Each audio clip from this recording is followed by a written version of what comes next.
Bonjour à tous, je vous retrouve aujourd'hui pour les tops et flops de mai. Alors ce mois-ci encore que des tops et je commence avec les séries avec la 11e saison de The Big Bang Theory. Donc The Big Bang Theory, si vous ne connaissez pas, c'est un sitcom où on suit un groupe d'amis qui sont des gros geeks en fait, donc ils sont chercheurs en physique, ingénieurs en mécanique, etc. Ils aiment beaucoup tout ce qui est jeux vidéo, science-fiction, ce genre de choses. Et donc là, cette 11e saison tourne autour du mariage de Sheldon et Amy. Et voilà, c'est très drôle toujours. Moi je ne me lasse pas de cette série alors que c'est déjà la 11e saison et dans cette saison on a encore des super invités. Ensuite je vais vous parler d'une série qui s'est lancée cette année, il s'agit de la saison 1 de Young Sheldon, c'est donc un spin-off de The Big Bang Theory sur la jeunesse de Sheldon Cooper, donc Sheldon Cooper qui est un des personnages principaux de The Big Bang Theory. Là on retrouve donc le petit Sheldon qui a une dizaine d'années, qui est un enfant surdoué, qui a du mal à s'intégrer à l'école puisqu'il est déjà au lycée, mais il a aussi du mal à s'intégrer dans sa propre famille avec son grand frère et sa sœur jumelle, et puis bon, ses deux parents, et on voit aussi la grand-mère, la fameuse Mimo dont il parle à plusieurs reprises dans The Big Bang Theory. C'est quelqu'un à qui il est très attaché et on comprend dans la série pourquoi. J'ai trouvé que ce spin-off était vraiment très bien fait, c'est très drôle. Le personnage de la grand-mère il est génial et la petite sœur aussi, Missy, la sœur jumelle de Sheldon, l'actrice est vraiment fantastique, moi je la trouve vraiment super.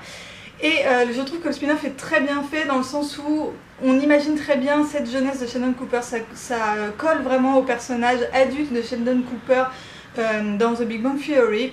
Et autre chose qui est aussi très marrant et très bien fait, c'est que le cliffhanger de la saison 11 de The Big Bang Theory se trouve en réalité dans la fin de la saison 1 de Young Sheldon. Donc voilà, si vous aimez bien The Big Bang Theory, que vous avez regardé cette série, je vous conseille vraiment de regarder Young Sheldon, je trouve que c'est un spin-off qui est vraiment très réussi. Ensuite je vais vous parler de théâtre avec la pièce Bigre de Pierre Guillois. Qui est jouée par la compagnie Le Fils du Grand Réseau. Cette pièce se définit elle-même comme étant un mélo burlesque, donc effectivement c'est vraiment ça. En fait on a sur scène un décor de trois tout petits appartements style chambre de bonne sous les toits que vous pouvez retrouver dans les immeubles parisiens. Et il y a 3 comédiens sur scène, donc un dans chaque appartement. Et la pièce en fait est une série de petites scénettes de la vie de ces 3 occupants, de ces 3 appartements. C'est très drôle, moi franchement j'ai bien rigolé pendant la pièce, dure environ 1h40. Et c'est aussi un petit peu triste, un petit peu émouvant, mais surtout la grosse particularité de cette pièce, c'est qu'il n'y a pas de parole. Donc les comédiens ne parlent pas, tout est comique de situation avec des bruitages, des onomatopées, un petit peu de musique.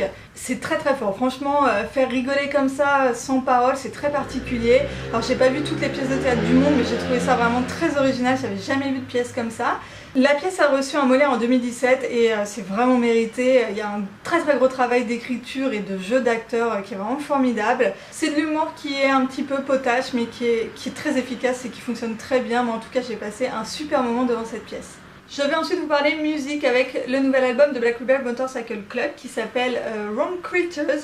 Alors Black Rebel Motorcycle Club, moi c'est un groupe que j'adore, que je suis depuis des années et des années. C'est du rock un peu blues, un peu poisseux, moi j'aime beaucoup ce genre de musique. Et là ce nouvel album est vraiment dans la veine de Black Rebel Motorcycle Club, il n'y a pas vraiment de surprise. Mais j'ai beaucoup aimé écouter cet album qui est donc très rock avec des mélodies assez accrocheuses. Voilà, et je vous laisse avec un petit extrait.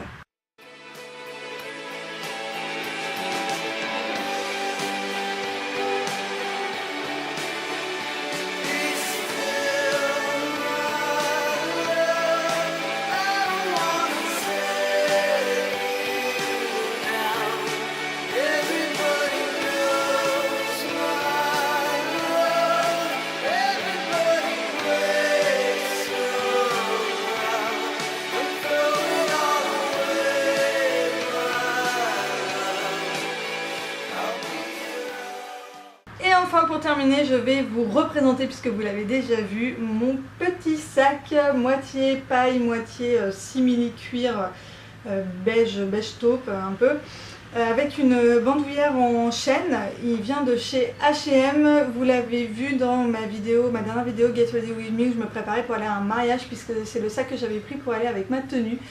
Et il est trop choupi, je l'adore, il est vraiment trop mignon, je pense qu'il va pas me quitter de l'été. Donc devant on a 2 petits boutons comme ça, là pour l'ouvrir il faut appuyer sur le côté, un des petits boutons. Et à l'intérieur il est doublé en tissu. Il y a une poche ici pour glisser une carte de transport par exemple ou des clés. Et ensuite, bon, c'est pas très grand, hein, c'est vraiment tout petit comme sac, mais on tient un porte-monnaie, des lunettes de soleil et des clés, voilà, ce sera suffisant pour cet été. Et voilà pour les tops et flops de mai, j'espère que la vidéo vous a plu, si c'est le cas, n'hésitez pas à me laisser un petit pouce en l'air, n'hésitez pas également à aller faire un tour sur ma chaîne et à vous abonner si jamais les vidéos vous plaisent. Comme d'habitude, dites-moi en commentaire quels sont vos tops et flops du moment, et voilà, c'est tout pour moi pour aujourd'hui, je vous retrouve très vite dans une prochaine vidéo, bye bye.